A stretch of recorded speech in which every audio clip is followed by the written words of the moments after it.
नमस्कार, मैं हूं भूपेंद्र रावत और आज हमारे देश के सबसे बड़े सूबे के मुख्यमंत्री योगी आदित्यनाथ ने कहा कि शांतिपूर्वक चुनाव संपन्न हुए। तो मैं बताना चाहता हूं जो बातें उजागर हुई है किस तरीके की शांति है।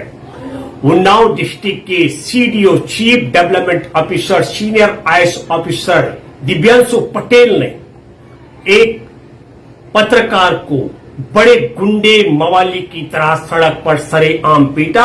पत्रकार कृष्ण तिवारी वीडियो पे एक वीडियो तैयार कर रहे थे किस तरीके से भाजपाई के विरोधियों को वोट नहीं डालने दिया जा रहा था और Divyanshu Patel senior IAS officer की मदद कृष्ण तिवारी को पीटने में भाजपाई गुंडा नेता भी कर रहा था। कृष्ण तिवारी को पहले से ही जानता था सीडीओ, ऐसा नहीं है, जानता भी था, पहचानता भी था और वो भूल गया कि वो एक आईएएस ऑफिसर है। दिव्यांशु पटेल इस तरीके की भूमिका में था जैसे योगी आदित्यनाथ नरेंद्र मोदी का सबसे बड़ा गुंडा हो। अब सुनाई दे रहा है कि वो माफी मांग रहा है। एक ही बात की माफी हो सकती है। मैं पत्रकारों से अपील करता हूं, ये तुम्हारे सम्मान की लड़ाई है। जिस तरीके से कृष्ण तिवारी को बेरहमी से वो पीट रहा था उसी तरीके से चौराहा में पूरे मीडिया के सामने पत्रकार उसको पीटे। कैसे संभव हो सकता है? सीनियर अधिकारी गुंडा हम मवाली है। यदि कृष्ण तिवारी ने किसी प्रकार की कोई ऐसी गलत अपराध कर रहा था एफआईआर दर्ज करा था और उससे बड़ी अफसोस और शर्म की बात है कि पुलिस मूक दर्शक बनी बैठी रही। जब आप समझ लो कि देश का एक सीनियर आईएएस ऑफिसर भाजपाई गुंडे की तरह काम कर रहा हो और पुलिस वहां पर मूक दर्शक बनी हुई हो, तो फिर पत्रकार जो हमारे देश का चौथा पिलर जिसे हम कहते हैं, वहां पत्रकार कैसे सुरक्षित हो रह सकते हैं? और पत्रकारों की सुरक्षा नहीं होगी तो देश के चौथा स्तंभ की कमजोरी से देश का लोकतंत्र कितना कमजोर होगा वो आपको बताना चाहता हूं कि कृष्ण तिवारी को जिस तरीके से बेरहमी से पीट रहा था एक गुंडे की तरह, कहीं नहीं लगता है कि वह गुंडा नहीं होगा, एक आईएएस ऑफिसर होगा दिव्यांशु पटेल। कहीं से नहीं लगता, उसकी वाणी और व्यवहार से लग रहा था कि सबसे खतरनाक गुंडा है। इसी तरीके से कन्नौज जिले में बीजेपी कार्यकर्ताओं की गुंडागर्दी, विरोधियों को नामांकन दर्ज नहीं करने दे रहे थे और जब नामांकन दर्ज नहीं करने दे रहे थे तो एबीपी के पत्रकार अपने दायित्व का निर्वाह करते हुए नित्य मित्र मिश्रा इस पूरे मसले की, इस पूरे गुंडागर्दी की रिपोर्ट को कवर करने के लिए वीडियो तैयार कर रहे थे। भाजपाई गुंडों ने पहले उनका, मैं सीधे शब्दों में कहूं, बंधक बना दिया और बंधक बना करके उनका मोबाइल छीन करके उन्हें बेरहमी से पीटा।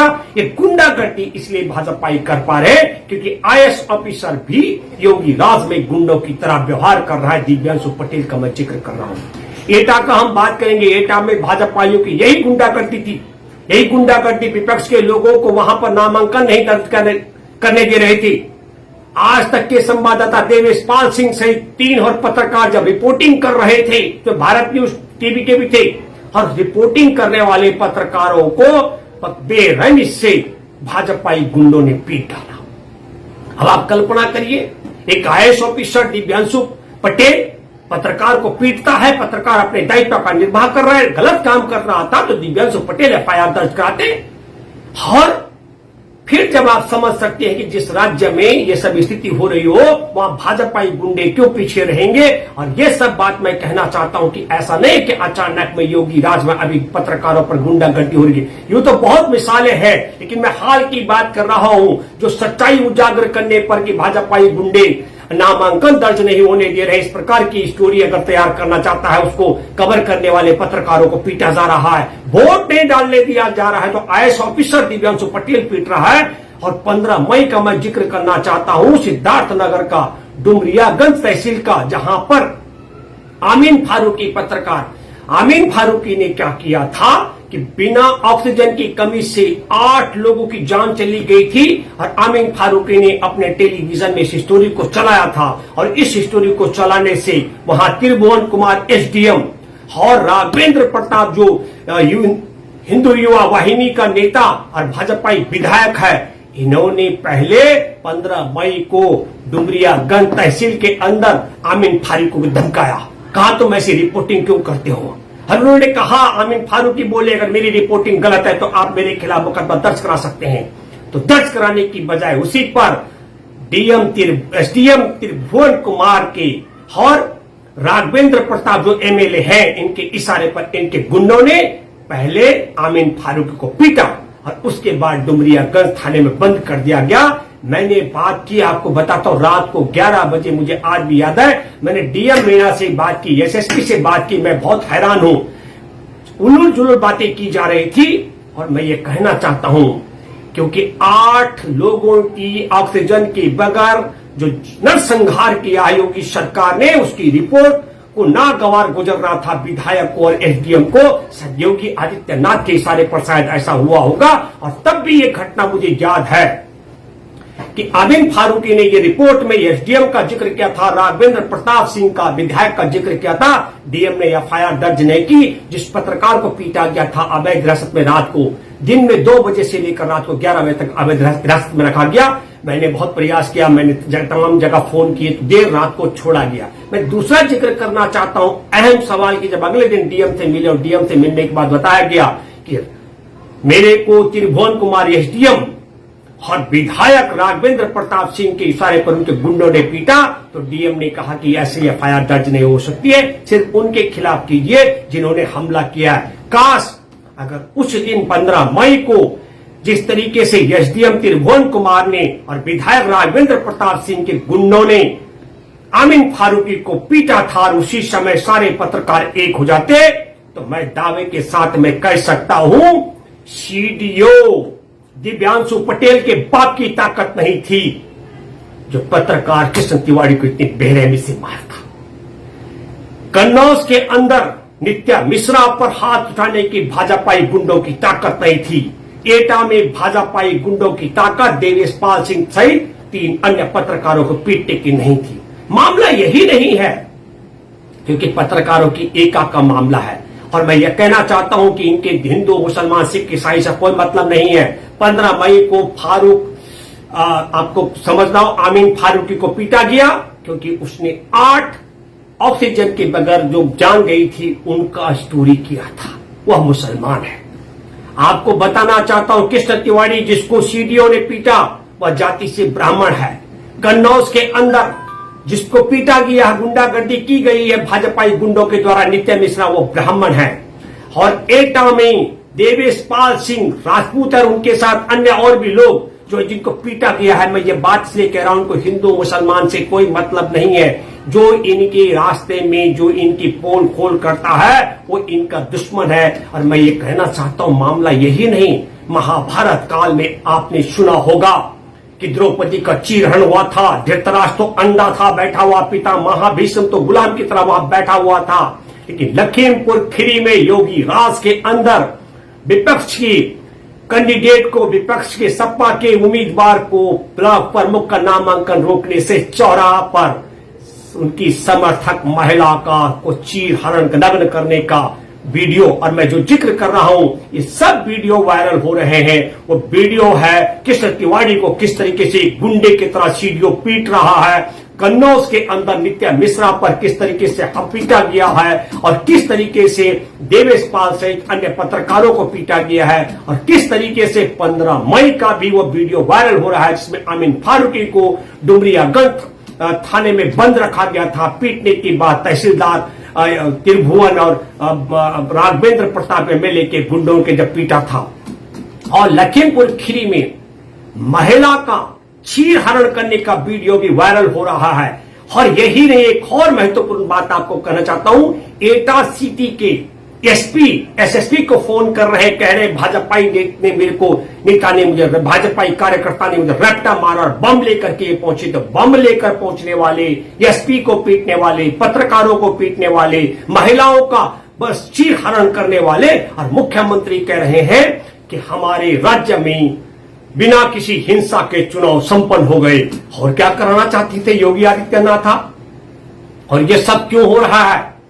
आज एसपी पर रैप्टा क्यों पड़ा? मैं आपको कहना चाहता हूं, आप सब लोगों को मालूम है कि वायुसेना के तकनीशियन सरताज के पिता मोहम्मद अखलाक के पीट पीट कर हत्या कर दी गई थी, जिसकी जांच को इंस्पेक्टर सुबोध सिंह कर रहे थे और इंस्पेक्टर सुबोध सिंह ने अपराधियों को जेल तक भिजवाने की भूमिका निभाई थी।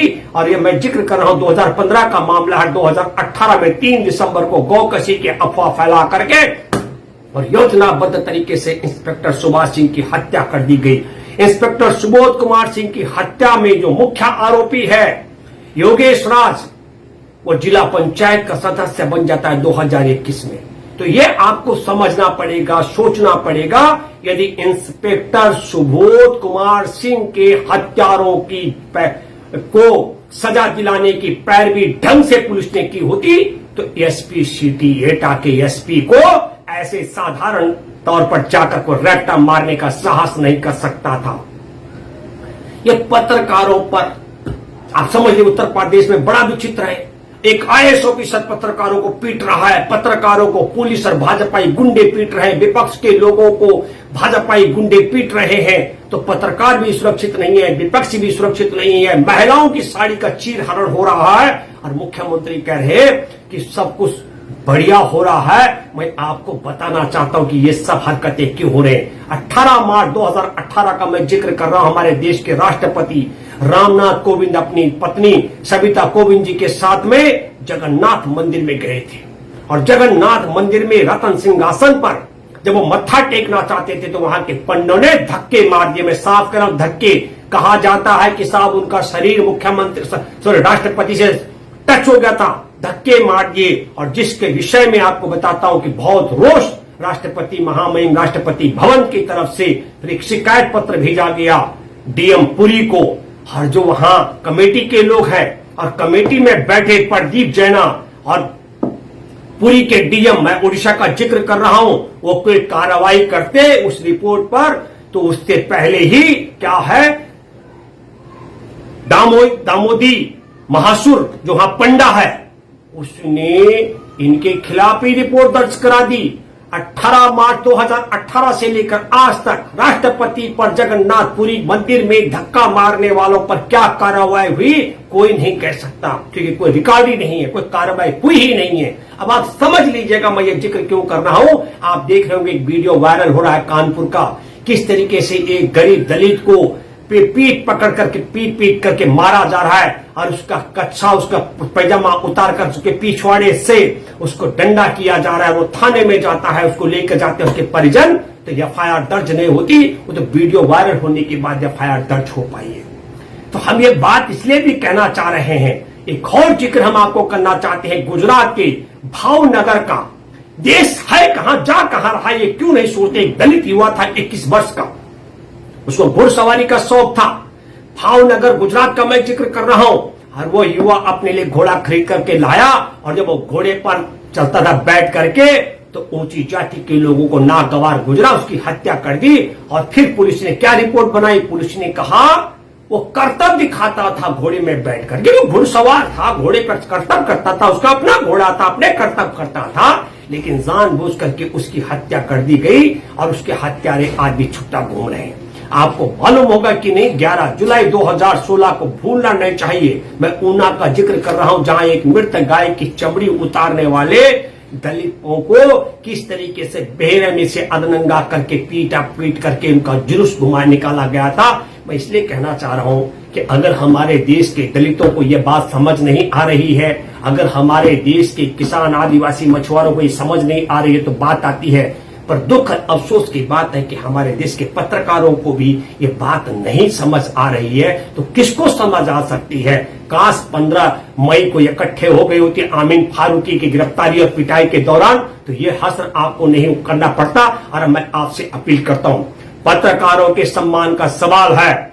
उत्तर प्रदेश के अंदर जो सीडीओ दिव्यांशु पटेल माफी मांग रहा है, ये चौराहा में इसके साथ भी वही सलूक होना चाहिए जो सलूक कृष्ण तिवारी के साथ किया गया।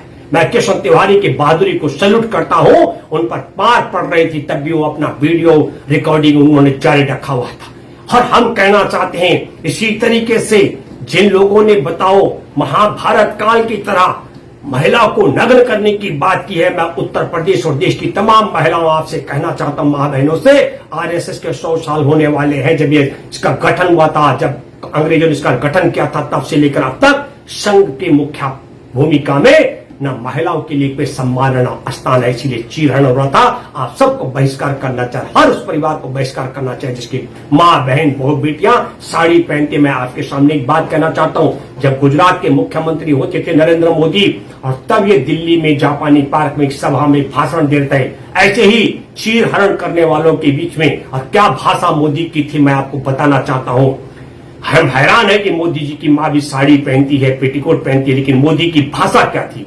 मोदी की भाषा थी कि ये सरकार साड़ी बदलती है, साड़ी के अंदर का नाड़ा बदलती है, नाड़े के अंदर का माल नहीं बदलती है। मैंने तत्काल ट्वीट किया, मैं बैठा हुआ था कंप्यूटर में, मैंने कहा मोदी तुमको अमेरिका जाने का वीजा मिल जाएगा, वोट मांगो देशवासियों से, मां बहनों के वस्त्र का चीरहरण मत करो। आपको सोचना चाहिए कि हमारे देश के प्रधानमंत्री की कुर्सी पर एक ऐसा नालायक व्यक्ति बैठा हुआ है जो कहता है कि साड़ी बदलते हैं, साड़ी के अंदर का नाड़ा बदलते हैं, नाड़े के अंदर का माल नहीं बदलते हैं। पूछिए इस महिला विरोधी नालायक से कि नाड़े के अंदर कौन सा माल है जो बदली होना चाहिए। और ये बात कहना चाहता हूं कि ये पत्रकारों के भी खिलाफ है, इसमें कोई हिंदू मुसलमान का मामला नहीं है। आपने देखा एक जगह अगर उन्नाव में ब्राह्मण पत्रकार पिटता है तो कन्नौज में ब्राह्मण पत्रकार पिटता है, एटा में सब मिक्स पत्रकार पिटते हैं, और सिद्धार्थ नगर में एक मुसलमान पत्रकार पिटता है। जो इनकी पोल खोल खोलता है इनके दुश्मन बन जाता है, और जो इनका दामाद बनता है वो बड़ा नेता बन जाता है। चाहे हमारे देश में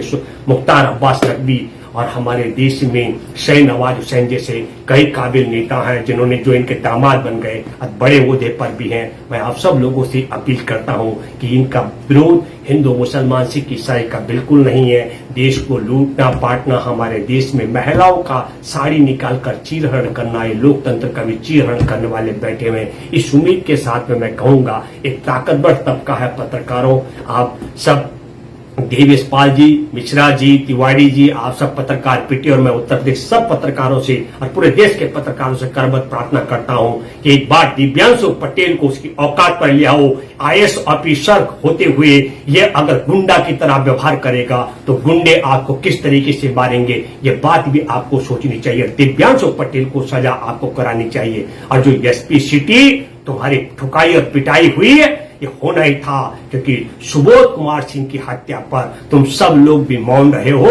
इसलिए मैं कहना चाहता हूं कि हैरानगी की बात है कि पुलिस को भी पीट रहे हैं, पत्रकारों को पीट रहे हैं, विपक्ष के लोगों को पीट रहे हैं, जनता को भी पीट रहे हैं, लेकिन ये जो मर्जी करें। किसानों ने भी तय कर लिया है और उत्तर प्रदेश ने भी तय कर लिया है, अब डबल डोज देने की बारी है। 2022 में पहली डोज दी जाएगी और 2024 में आखिरी डोज दी जाएगी। देश में नफरत फैलाने वालों को देश की सत्ता से बेदखल किया जाएगा। धन्यवाद। जय हिंद, जय जवान।